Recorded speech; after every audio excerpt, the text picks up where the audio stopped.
In this video, I'm going to show you how quick and easy it is to update your call for entry details within your account. So when you log into your account and you land on the dashboard, we're going to go all the way to the bottom of the left-hand navigation bar and click on settings. So when we land on the settings area, and then from here, we're going to click on custom values located right underneath custom fields. This is going to take us to our custom values interface. And at the very top, we're going to select folders, and then we're going to locate the call for entry details folder.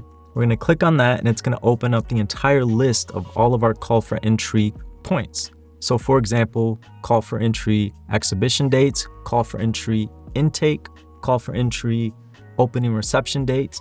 All of that is created within this folder as a custom value. And again, remember, a custom value is just a piece of code that is populated on emails, landing pages, confirmation pages, text messages.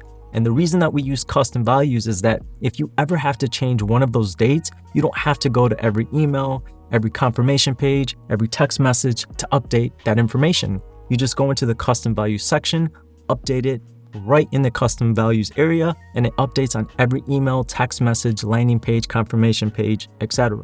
So in this example, we're going to go through this list quickly so you have an idea of what information we can update from the call for entries custom values. So right here, we have call for entry announcement invitation date.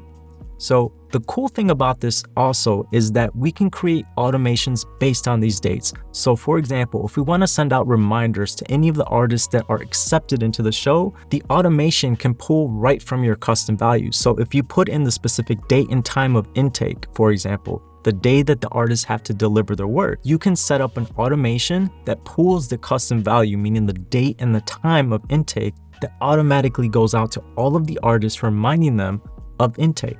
So all we have to do to update a custom value, let's say, for example, we want to update the call for entry intake, date and time. So we click on these three little dots and then click on edit custom values. And then right in the value, we can change the date to say March 27th. So that's a Wednesday. And then we're actually changing it to 5 o'clock. So once we click update, that update will populate on every landing page, website, confirmation page, email, text message, and so on. So it streamlines the entire process and it gives you even more potential of what you can do with these dates, meaning setting up automations. Now I'll show you in another video how to set up an automation based on a custom value, but I just wanted to give you an idea of where you would go in your account to update all of your call for entry details.